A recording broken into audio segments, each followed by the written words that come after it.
Hello, I'm Charlie Brooker and you're watching Newswipe, a programme all about what's been happening, like this.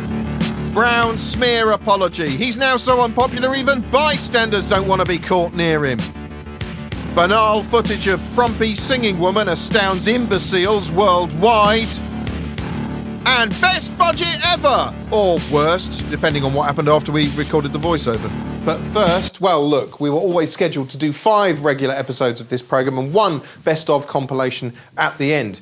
Due to us having limited resources and stretching everything and everyone to breaking point to get things like the G20 protests in last week, and some circumstances beyond our control, which you can probably guess at, we've had to swap the last 2 episodes round, so we're doing our final regular episode next week. This week, it's our best-of compilation show full of classic moments, which you're going to love.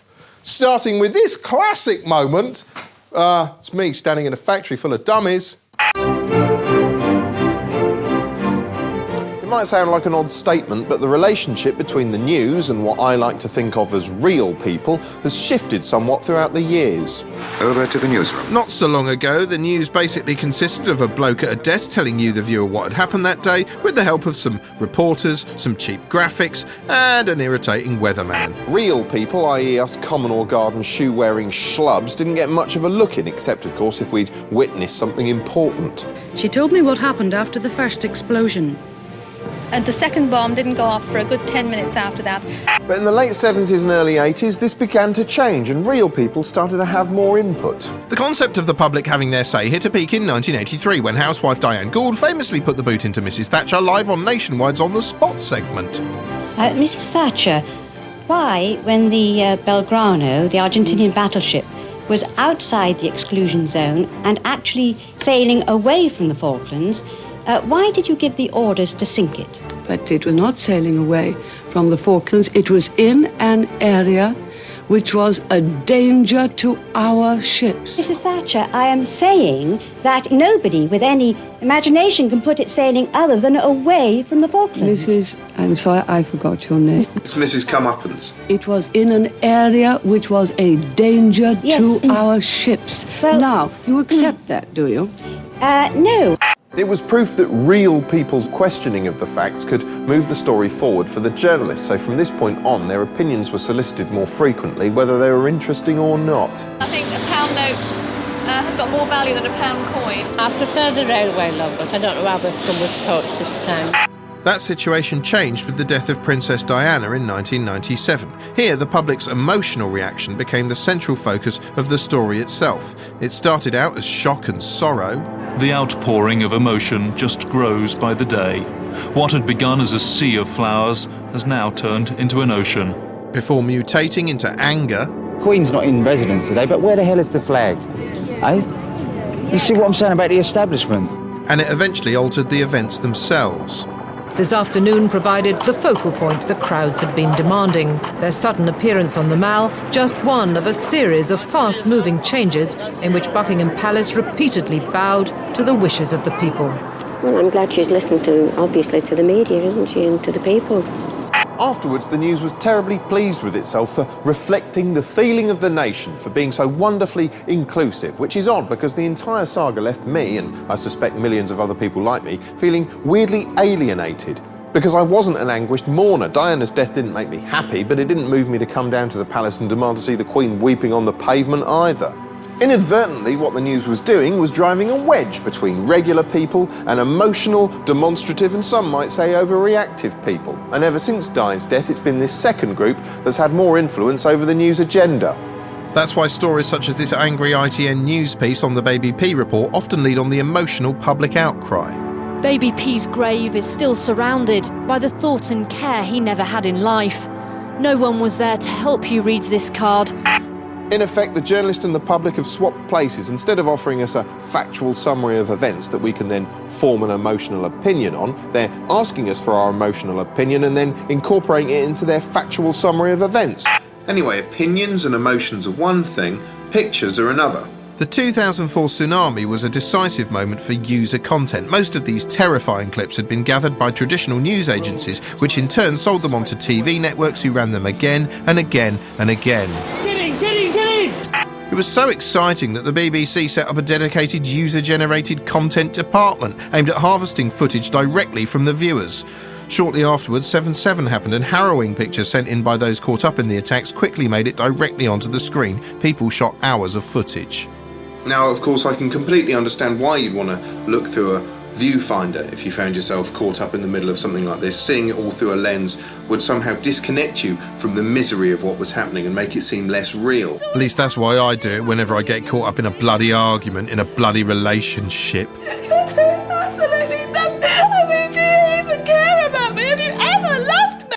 A few months after 7/7, another citizen journalism spectacular occurred as the Buncefield oil depot went up like an exploding oil depot. Minutes after the first explosions, two young men took a video camera to within 50 metres of the fires.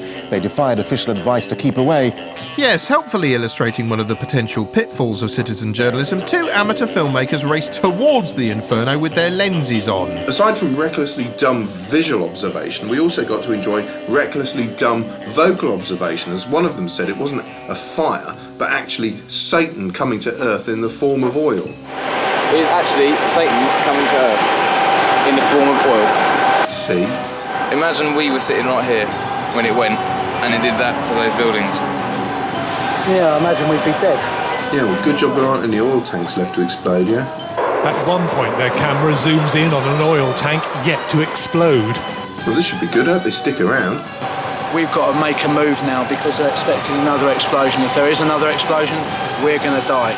Oh, come back. I was enjoying that, you chicken. Their pictures are another example of the growing public involvement in the recording of major news events. They knew it was dangerous, but say their filming instincts took over from personal fear. Still, at least the Buncefield footage was spectacular because it was a massive explosion and not, say, a bit of snow. Now, about 20 years ago, the news used to cover heavy snowfall like this.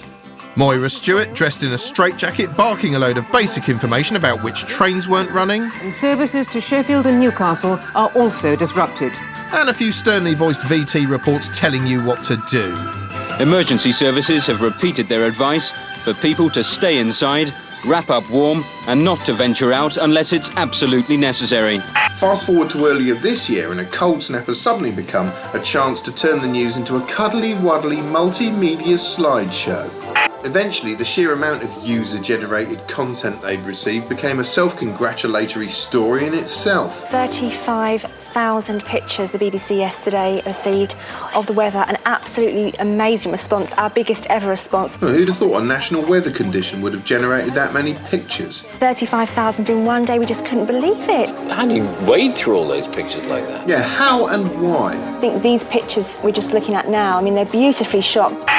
Still, it was fun to hear Bill Turnbull getting a bit Alan Partridge about some of the more jackassy clips. Look at that, look at that. That is dangerous. That really I would not recommend at all. It's probably illegal and it's not something to do. I don't know, maybe I'm mean-spirited, but when I see all these zany photos sent in by zany members of the public, I just want to run out into the street and start kicking people in the neck. Your snowman pictures, don't send them into the news. You know why? Because they're not news, they're snowman pictures. If the snowman's learned to talk or he's hanging Saddam Hussein, that's news. This is what news looks like, and this is what a snowman looks like. Can you see the difference? And you know what? Paxman agrees with me. In the meantime, it's all available again on the website, along with our editor's pathetic pleas for you to send some of us your old bits of home movie and the like, so we can become the BBC's version of Animals Do the Funniest Things. Good night. That's them told, yeah. Ha! Now, in our third week, we took a look at American news commentators who were mad people, basically, like this. The fair and balanced opinion slingers of dystopian future sci-fi satirical shouty porn sledgehammer channel Fox News are the craziest people you ever did see. Fox generally leans more to the right than a man who's just had his right leg blown off, and now Obama's in the White House, their commentators are getting to play the underdog at last. You believe this country is great, but nobody is fighting for you? Let me tell you something. You don't need any guns for this revolution. You just need to stand up and find your voice. Come on, follow me. Although it's a curious kind of underdoggery where they complain about liberal bias in the media one moment and then brag about their cable dominance the next. Now, to a dumb foreigner like me, all the Fox anchors look like characters in some 80s frat house comedy. Oh, wait, dear. For instance, Sean Hannity here would be cast as the uptight jock bully. Witness his cold ink-dot eyes, which could have been surgically transplanted from a particularly characterless dormouse, and his whiny, peevish demeanour. We can't say enemy combatant. We can't say terrorist. We'll get to those things in a second. Now we're not going to use the term illegal immigrant?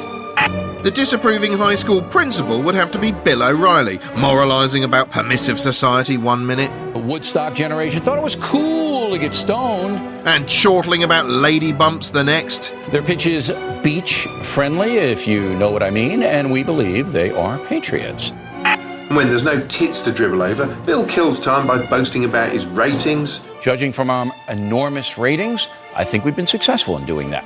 Or plugging his myriad books. I do want to thank you all for keeping Bold fresh on the bestseller list for more than 6 months. Or simply sitting there pulling a face like a tortoise that's learned to enjoy the stink of its own farts. But his primary characteristic is anger. Bill gets wound up by virtually anything to the left of Mussolini, hectoring and yowling like a wolf that's got his nuts caught on a coat hanger. See, I'm more angry about it than you are. So what about George Bush? What about George Bush? You had nothing to do with it. Still, if you think Bill O'Reilly's outrageous, you haven't seen anything yet. This is recent Fox signing Glenn Beck, who at first glance looks like a welcoming, happy kind of chap. He effectively presents his commentary show in the style of a wacky neighbour from a bad sitcom. Although, actually, rather than a sitcom, this is more like an out-and-out variety show, replete with zany chuckles. You think that ain't gonna happen? Table-thumping conservative rhetoric. I think this makes a good case to shoot people on the battlefield. Well, you got these guys. We can't keep them in prison because they're not technically terrorists, but they were in terrorist training camps. Were they fighting against us?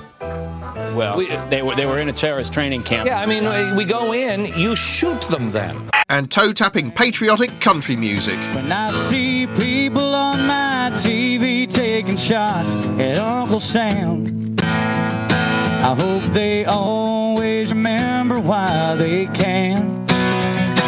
Because we'd all be speaking German or living under the flag of Japan if it wasn't for the good Lord and the man. Anyway, so far you're probably thinking, okay, it's extremely right-wing, but it's fairly sane. Yes, because Beck isn't just the face of news, he's a bona fide social crusader who started his own post-apocalyptic sounding 9/12 project aimed at bringing the nation together in a spirit of unity and hope and something and stuff. This is the 9/12 Project. Are you ready to be that person that you were that day after 9/11 on 9/12? I told you for weeks, you're not alone. Now, I don't know if you've seen the superb and prophetic movie Network, in which Peter Finch played a news anchor who loses his mind and becomes a ranting, raving, rating smash after sinister bosses leave him on air. I'm as mad as hell, and I'm not going to take this anymore! This is basically like that, but crazier, and starring Paul Giamatti in a blonde wig. The real power to change America's course still resides with you. You are the secret. You're the answer. I'm sorry. I just love my country, and I fear for it.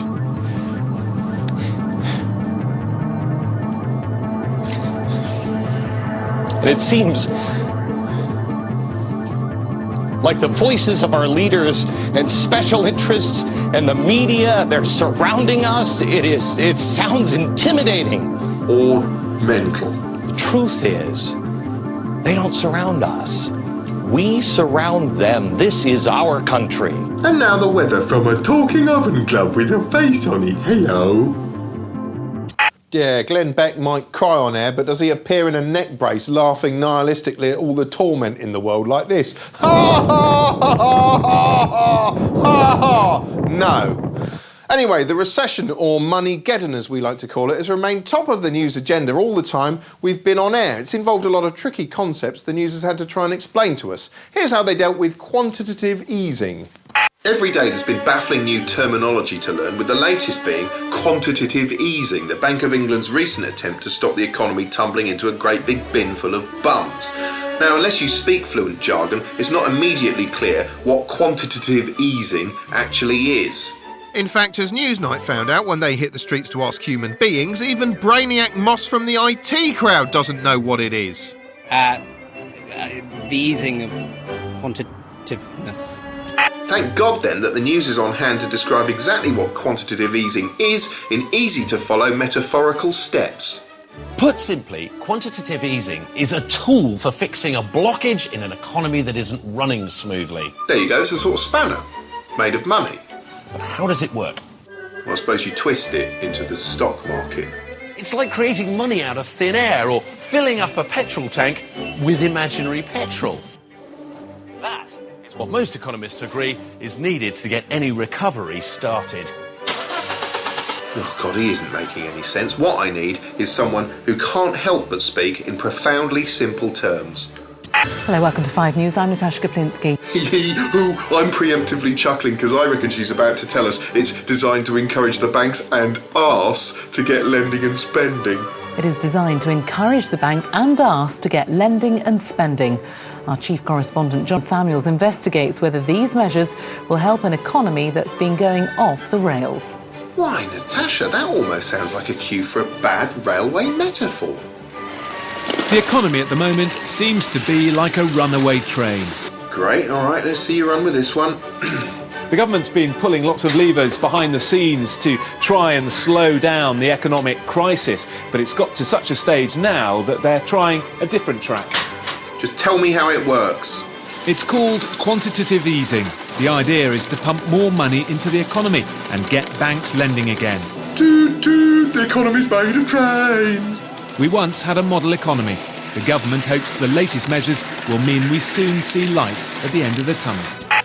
Now, far be it from me to want to fart in your sleeping bag or anything, but statistically speaking, it's quite likely that some of you watching the programme this evening will at some point in your lives die. But famous people die too, if that's any consolation, and the news doesn't always know how to cope with it when that happens. Here's an excerpt from a piece we did on the death of Jade Goody. The coverage of Jade Goody's death was hardly about death or Jade at all. Instead, it was about the news media having a collective self-perpetuating bun fight. Take the tabloid papers, which, having hurled buckets of misogynist abuse or eye-swivelling rage over Jade for years, suddenly had to perform a U-turn so huge it was visible from space and start gushing with cliched tabloid speak about inspiring bravery. It was almost as though the press felt guilty for treating her badly in the past, although, of course, the press doesn't feel anything, it just wants to sell more papers. That's why they willingly put her on the front cover as often as possible, veering into astronomical bad taste in a way that would simply alarm other cancer sufferers. And when they didn't have a photo, they simply made one up. Take this astonishing Daily Star front page from the 18th of February, which, as Private Eye pointed out, is actually a Photoshop version of this more jubilant photograph taken a year ago when Jade still had hair. It's amazing to think somebody actually did that. Somebody actually sat there, spending hours photoshopping out that hair, giving Jade retrospective cancer to sell their paper. And to think the press has the temerity to moan whenever TV gets accused of faking things. What twats. Speaking of things that want photoshopping, look at Peter Cushing here, aka Carol Malone. Here's someone who had to change her tune quicker than an iPod shuffle. Having berated Jade for 200 years in her shit and nasty newspaper columns, suddenly she was conducting sympathetic interviews with her before taking to the newsstands on March the 8th to say it was time to turn the cameras off Jade, asking, is it just me who's starting to feel like the spectre at the feast? Although I think she meant look, not feel. Luckily for Carol, before they turned the cameras off, she had time to appear in a mawkish ITV Tonight special the very next night. She made headlines without thinking, and she was perfect. Of course, the tabloids weren't the only ones jammed full of Jade. No, the self-appointed quality press got in on the act too. They ran plenty of chin-stroking, what does it all mean pieces on the cultural meaning of Jade's suffering. There was a lot of woe-betide intellectual masturbation, which sometimes veered over into outright snobbery, such as in Rod Little's bizarre, venomous article for The Spectator. You know, I've tried to think of something clever to say about Rod Little, but he just comes across as a c***. Throughout the depressing blanket coverage, Jade was repeatedly referred to as a star of reality TV, which she was, although it's more accurate to say she was a star of reality TV and news. After all, in her final weeks, taken accumulatively, she made far more appearances on front pages and news broadcasts than in her living TV specials. Sally, what's the latest that you've been able to discover about Jade's condition? The populist news broadcasts had exciting live updates, filling us in on each fresh development as and when it happened, often displaying characteristic tact. We were also hearing that perhaps the cancer has spread to her brain. What's the latest on that, Rachel? They also repeatedly looped footage of her being wheeled to an ambulance, footage with a cheery watermark in the top right corner, marking it the property of Mr. Paparazzi, the brainchild of fatuous Mel Smith lookalike and almighty human arse cheek Darren Lyons, seen here on Sky News, giddily commenting on a comment on the sort of press coverage he's a part of. It's a superb read, and I would love everyone to have a look at this today. And which I'm now commenting on. This whole thing is a crazy, endless feedback loop. Of course, when the sad news actually arrived, it was broken dramatically live, and we were treated to real-time spooling footage from outside her house, which we were told was a perfectly acceptable thing to do. This is not any kind of intrusion. This was followed by emotive coverage of well-wishers leaving flowers. It has, in this corner of Essex, been a sombre Mother's Day. And the occasional talking head overstating her good points to a frankly embarrassing degree. I think for people she's become a saint, a princess, an exemplar of biblical proportions. Yeah, she's the patron saint of celebrity perfume ranges. None of it seemed real, not the gaudy tabloid front pages, not the garish ads for tribute magazines published before she'd even died. OK Magazine's special tribute issue with wonderful memories of Jade, out now. Not the tributes from establishment figures who, let's be fair, were only answering questions they'd been asked by the press. In the end, Jade Goody died on the biggest reality show going, not Big Brother or some living TV special, but The News. After all, with its jaunty titles and its easy hate figures, its selective storytelling and its stupid viewer votes, it's a hair's breadth from being a multi-platform I'm a Celebrity spin-off. In fact, all it needs next is a special live edition where Gordon Brown has to eat a Wichita grub or something to win the next election, and then the circle's complete. And then just before the world ends, we can all enjoy a quick look back at some of our best bits. You know, when I started doing this series, I thought, hey, this will be a good self-improvement exercise. I'll watch loads of broadcasts and I'll know what's going on in the world. But all it's done, actually, is depress me because the news is so flippin' horrible. We believe, from what the police officer was telling us, that he killed his 74-year-old grandmother, also his mother, his uncle, his cousin, his 15-year-old second cousin. In addition, he killed a baby, he killed a sheriff deputy's wife, he killed 2 pedestrians, he killed a petrol station assistant, he killed a motorist, he let loose 7 rounds at a trooper, he shot the chief of police, and he shot himself. I will let you digest that for a moment. Which isn't to say the world itself is horrible. I mean, it's still full of sunshine and flowers and cuddly creatures you'd like to have sex with, like this rabbit. Oh, look at that rabbit. Anyway, I guess what I'm saying is there's generally more good than bad in the world, unless you're watching the news, which likes to accentuate the negative at every turn. For instance, a few weeks ago at a homecoming parade for our boys, a small group of 15 to 20 Islamist protesters kicked up a stink by wobbling a load of antagonistic placards around and loudly decrying Western imperialism from behind a line of Western imperialists defending their right to shout about the system that was permitting them to shout, if you see what I mean. Predictably, the protest outraged some well-wishers so much things quickly turned ugly. Before long, 2 people were arrested, one for climbing on top of a supermarket and throwing a packet of bacon at the protesters. So a tiny minority of another minority tried to stir up some outrage, and there's 2 arrests. Not a huge deal. Except the news thought differently, of course. To the news, it was a huge deal. It provided dramatic material for news bulletins, fantastic emotive copy for populist tabloid headlines, and a great starting point for countless hours of confused debate on shows like Banal Morning Guffstorm The Right Stuff. Steve, what's your feelings on this? Well, I totally think it's bad that they tried to protest and basically... And shorter bursts of simplistic yes-no debate on decisive Sky News. Hello? Yes, I think probably... Hello? Meanwhile, radical cleric Anjem Chowdhury, who heads the group that arranged the protest, was all over cosy GMTV, enjoying the publicity and their comfy sofa. And the reality is, you see that if we had this demonstration at another time, when the parade was not taking place, it probably wouldn't have got the coverage that it's got, and I wouldn't be here now talking about it on your programme. You've certainly got us all going this morning. There's been a lot of dialogue, and dialogue has to be considered a good thing, I guess. Thank you very much. It's good that you can come and talk to us about it. Yes, thanks, Anjem. Now, would you like an infidel biscuit? They're lovely. There was also another parade scheduled to take place that day, which the news excitedly cut to.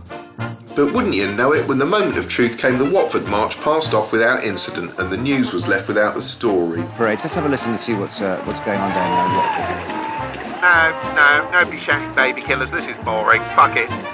Still, while there wasn't even the tiniest protest in Watford, there was a huge protest taking place in Northern Ireland, where thousands of demonstrators were taking to the streets in the name of peace.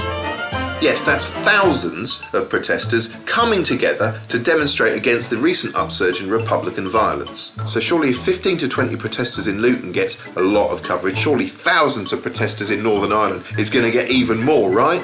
Wrong. Tonight at 10, a mass shooting at a school in Germany leaves 16 people dead. Yes, because on the same day as the peace demonstration, a lone maniac in Germany went berserk with a gun, killing 16 people. This senseless tragedy provided material for news reports for days to follow. First, there were the initial dramatic breakdowns detailing precisely how the carnage unfolded. There was grim, voyeuristic mobile phone footage of the gunman's last moments, and a chilling reconstruction of a warning he apparently posted on the internet.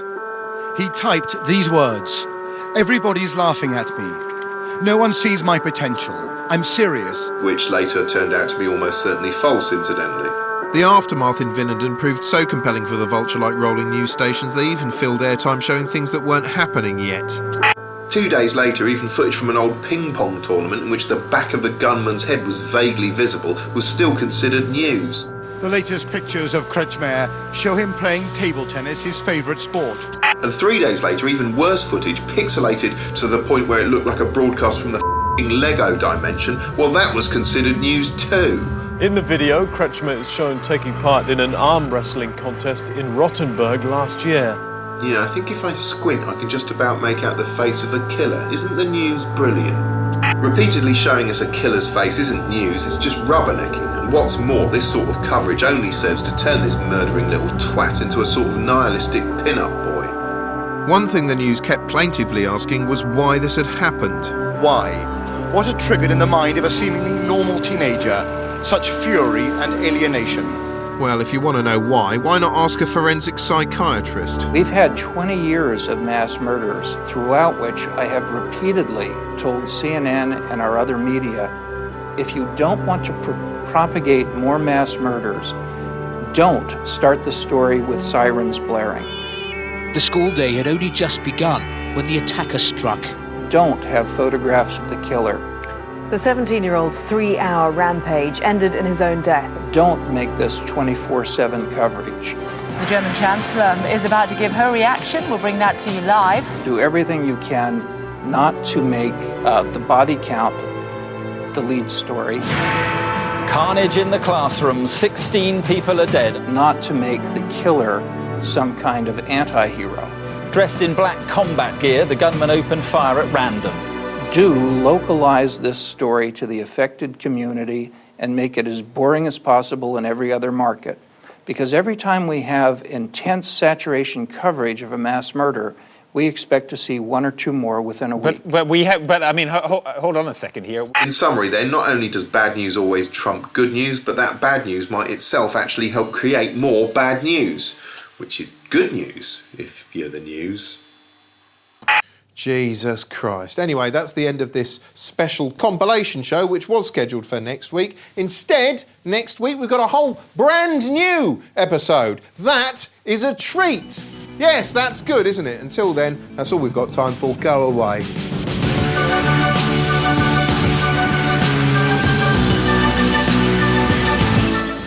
And Charlie's back with another brand new episode of Newswipe next Wednesday at 10:30.